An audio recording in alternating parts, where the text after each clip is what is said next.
Hi there. Welcome to the Entrepreneur's Therapist podcast. I'm your host, Shulamit Ber-Lev Tov, and I'm the Entrepreneur's Therapist. You can call me Shula for short, and my pronouns are she, hers. This is the podcast for business owners, solopreneurs, micropreneurs, freelancers, and self-employed folks who want support for riding the emotional roller coaster of running a business. I'm on a mission to mitigate the entrepreneurial mental health crisis and transform the entrepreneurial ecosystem to include the whole human founder as a business priority. I do that through this podcast, of course, and also through speaking, teaching, and consulting, and by supporting women business owners one-to-one to prevent burnout and preserve their peace of mind as they ride the emotional roller coaster of running a business in this era of relentless stressors that can make you want to lose your crap on the daily. Am I right? This podcast is being recorded on lands stewarded for 10,000 years and to this day by the Algonquin Anishinaabe Nation, and I'm an uninvited guest and settler here. Land acknowledgements are calls to action from Canada's Truth and Reconciliation Commission, and this is your call to action to find out whose land you're on, if you don't know it already, and share that with others, and to take what other actions you can toward reconciliation, because the harms caused by settler colonialism are ongoing. Today's topic is about financial trauma, 3 strategies that business owners can use to overcome it.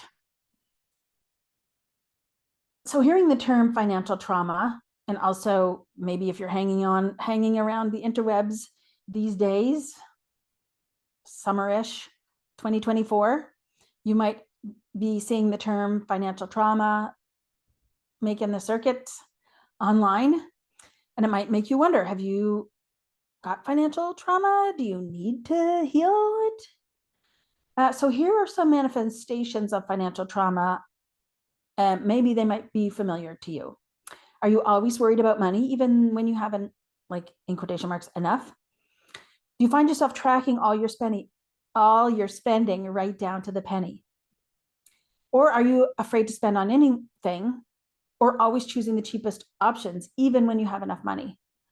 Or maybe you've had one or more of these thoughts. I'm bad with money. Money creates trouble. I don't deserve money. These are some of the many ways that financial trauma might show up. And if that's the case for you, maybe you might like to think about what financial trauma healing is. Financial trauma, as far as I can tell from the research that I've conducted, originated with Galen Buckwalter, who's a former PTSD researcher who studied the physical, emotional, and psychological effects of financial stress on Americans. While conducting this research, he saw the experiences people were reporting in the financial study were really similar to those who had PTSD, so similar, in fact, that he coined the term financial PTSD. Buckwalter's definition of financial PTSD is the physical, emotional, and cognitive deficits people experience when they can't cope with either abrupt financial loss or the chronic stress of having inadequate financial resources. Forbes magazine defines financial trauma as expenses outweighing income for an extended period of time. You can see that the event itself is not what traumatizes people, it's the support or lack thereof available to those who've been through these things. In the financial realm, you can experience so-called big T traumas like business or personal bankruptcy, divorce, sudden loss of a job, loss of everything through another traumatic incident like a house fire or earthquake or war or displacement. But also, you might need financial trauma healing because of the impact of ongoing chronic stress around money, such as when you're struggling with debt, living in poverty, or bootstrapping a business. Financial discrimination on the basis of age, body, ability, race, gender, or gender presentation, religion, culture, sexual identity, and attractiveness can occur on an ongoing basis and can lead to trauma responses and a need for financial trauma healing. Believe it or not, financial PTSD is actually quite common if you consider Buckwalter's definition and compare the statistics. 2.4 million Canadians live in poverty. 37.9 million US Americans live in poverty. 3.3 million Australians live in poverty. 14.4 million folks in the UK live in poverty. And I would think that it goes without saying, but in the world we live in, it definitely bears saying that living in poverty is traumatizing, and it can lead to a need for financial trauma healing. But if you're doubtful about that, living in poverty is recognized as one of the adverse childhood experiences that lead to many adverse health outcomes, including adverse mental health outcomes. Job loss is a direct threat to survival, and it's also quite common. I couldn't find yearly statistics like the ones I mentioned above, but for just one example, in Toronto, Ontario, Canada, in 1 month in 2023, 23,500 jobs were lost.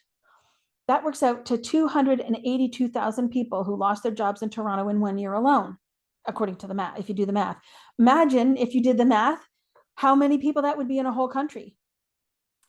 A study conducted in 2016 found that 23% of US Americans reported some form of financial trauma, and we can assume that since COVID and the economic and financial impacts of living through a global pandemic, that percentage of folks who've experienced financial trauma has increased. And in 2024, Experian gathered data, and they reported that their data showed that more than 68% of adults have experienced financial trauma. So, financial trauma or financial PTSD doesn't appear in the Diagnostic and Statistical Manual, which is the guide to the diagnosis of mental disorders, but it does describe the traumas that people experience in relation to money that might need financial trauma healing. Chantal Chapman founded the Trauma of Money and coined the term trauma of money.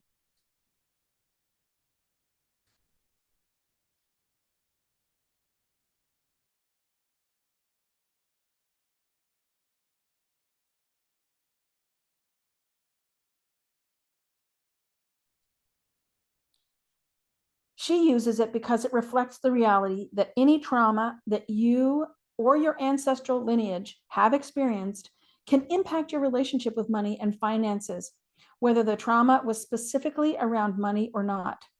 Many kinds of trauma, including addiction, mental illness, chronic physical illness, or the death of a parent, can also have financial aspects or can affect a person's financial beliefs and behaviors, and could benefit from financial trauma healing.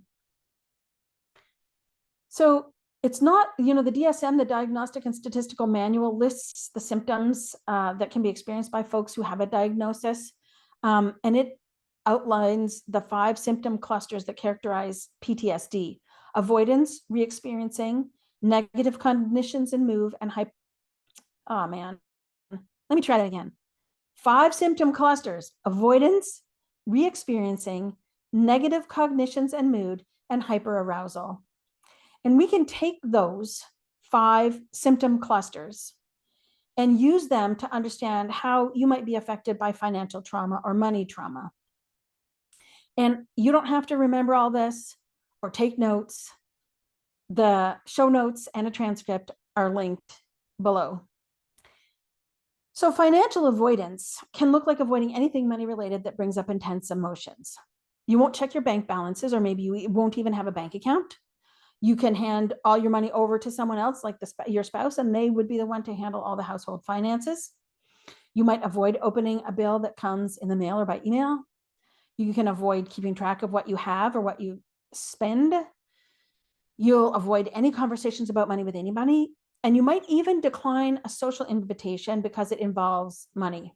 And you might feel uncomfortable about not having money to pay for yourself, or maybe the dilemma around having the money and not wanting to spend it, or being in a group that perceives you as having more than they do, right? And if you want to avoid that whole thing, you might just decline the social invitation. Re-experiencing in the context of financial or money trauma is no different than it is in the case of other traumas. You'll relive the money-related traumatic event, and that can include experiencing the related physical phenomena like such as a racing heart or sweating. You have memories, dreams, or even nightmares related to the event, And these memories, dreams, or nightmares recur and intrude upon you. So they're unwanted and they're disturbing. You might experience repeated distressing thoughts about the situation or about money in general.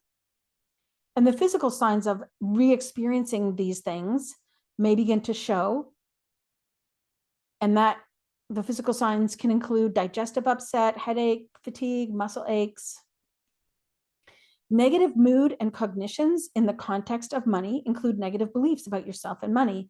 Some examples include, I'm bad with money, money creates trouble, I don't deserve money, money is bad or evil, I'm bad for wanting money, spending money is bad, bad, right? Negative mood includes depression, hopelessness, helplessness, anxiety, irritability, and fear, to name only a few examples.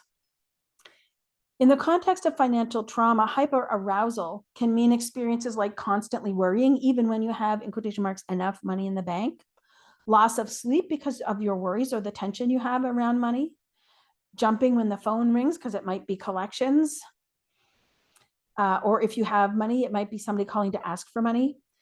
It could be your heart racing when you get a notification from the utility company when just an envelope comes in the mail. It could also be tracking all your spending down to the last penny, being afraid to spend on anything, or always choosing the cheapest options, even when you have enough. So those are examples of how the 5 symptom clusters that characterize PTSD can be used to understand financial and money trauma and how it shows up. And again, it's avoidance, re-experiencing, negative cognitions and mood, and hyperarousal. And again, don't worry about it. If you're not keeping track, it's in the show notes and in the transcript. Trauma recovery is trauma recovery, whether financial or otherwise. So what does financial trauma healing look like? Well, not much different from trauma recovery. And so Judith Herman, in her book called Trauma and Recovery, again, linked in the show notes, she outlines 3 phases to trauma recovery. Safety and stabilization is the first one, remembrance and mourning is the second, and reconnection and integration is the third. So for financial trauma healing, you might think that safety and stabilization is about addressing your financial situation, but guess what? It's not. Can you guess what it is? Before you take steps to address your financial situation, or as you do it, you will also need ways to create safety for yourself emotionally and safety for your nervous system. This is why having a guide or a companion can be helpful in the process of financial trauma healing. And shame can be one of the major emotions associated with money trauma. And it's a very collapsy emotion, right? It can completely overwhelm you and make you freeze or flop and just give it all up, right? It can be overwhelming. And when you have shame around your money, that's an indicator that financial trauma healing might be beneficial for you. But it's no surprise that anybody would feel shame around money and finances, you or anybody else. The entire economic system in which we live is designed around scarcity, making it register to our nervous systems as a threat. The shame response is one of the many ways we respond to threats, and many, many Canadians feel shame around money. Recently, Coast Capital Savings, which is, what do you call them? A credit union in BC, recently did some work around Canadians and money, did a bunch of research, and that research is linked in the show notes. It's very interesting, and I think you would find it reassuring because, as they found, many, many Canadians feel shame around money. The antidote to shame and an important step on the path to financial trauma healing is empathy. And if you find it hard to offer empathy to the parts of you that are feeling shame, it can be helpful to confide in a trusted other who can give you the empathic response you can't give yourself. Once you have the capacity to attend to yourself and your emotions, and especially to shame, either by developing the skills or assembling a team of supportive others, then you can begin the next phase of financial trauma healing, which is mourning the losses or difficulties you experienced either during or as a result of the money traumas you've experienced. Herman's idea is that in this phase, trauma resolves only when the survivor develops a new mental schema for understanding what has happened. Putting words to the feelings associated with the memories or the past events is important. You might also take a compassionate look at what happened and at the consequences it had on your life. So you can come to a new way of understanding what happened that is rooted in this moment and rooted in your healing process, and instead of the meaning it had in the past. In this way, you can build new helpful beliefs and begin to bring them into the inside so that they become internalized and integrated into part of you. New helpful beliefs about yourself and money. And then next is the reconnection and integration phase. And this comes after some work on letting go of your old ways of thinking about and being with yourself and money. In the reconnection or integration phase of healing financial trauma, you take what you've learned into the world. You start making new money memories by taking new actions in your world of money and finances. You can also integrate the new compassionate way of accompanying yourself when you encounter difficulties with money. And speaking of difficulties with money, what the heck is fault tolerance and why do I need it? Well, fault tolerance is an engineering term for the quality of a system that is designed to be able to withstand the failure of any component without shutting down. Developing fault tolerance is an important aspect of healing your financial or money traumas. So, the compassionate witnessing and accompaniment that you have developed during the first two phases of your financial trauma healing journey are what will enable you to encounter future difficulty without emotional collapse or overwhelm. Or when emotional collapse or overwhelm arises, you have the tools to care for them. We live in a capitalist economy and an exploitative world based on capitalism, even interpersonally. And all of this makes finances and money difficult for us on purpose. And so we're all going to continue to have difficult moments with money. In the trauma of money method, we ask the question, whose shame is this? In your financial trauma healing work, we can extend that principle to help us become aware of the source of many of our difficulties. We can say, where is this difficulty coming from? The truth is, we're not to blame as individuals for the majority of our money problems, our money mindset problems, our money behaviors. We're certainly responsible for responding to ourselves and to the conditions we have created, the conditions that come upon us and lead to the circumstances in which we are in. Responding to that can take many, many forms. But we can, when we're in difficulty, we can also say, where is this difficulty coming from? And when we can discern how much of this is systemic and not our fault, then we can also discern carefully what are the steps I can take as an individual. But we are not to blame as individuals. We're likely having to navigate systems that make things difficult for us. And it can be helpful to keep this in mind to help you develop fault tolerance as you continue on your journey of healing your money and financial traumas. Thanks for listening. This podcast is brought to you by my self-guided virtual retreat, and you can create your customized mental and emotional wellness plan to keep your CEO self in the driver's seat so you don't flip your lid and blow up your business when the crap hits the fan, which is like every day, right? As you know, running a business can run down your mental health. And as whole humans who own small businesses, a mental health plan should be an integral part of your business plan, just like your financial plan and your cash flow forecast and your marketing plan. You can boost your business with a mental health plan. So please consider purchasing the self-guided mental health plan workshop today. $99 includes the workshop recording, an enhanced transcript, and worksheets. And the link is entrepreneurstherapist.click/MH plan. That link is in the description and also in the show notes. I'm the Entrepreneur's Therapist, and I'm on a mission to mitigate the entrepreneurial mental health crisis and transform the entrepreneurial ecosystem to include the whole human founder as a business priority. If you've gotten something valuable from this episode, please support my mission by sharing it with friends you think need to hear this.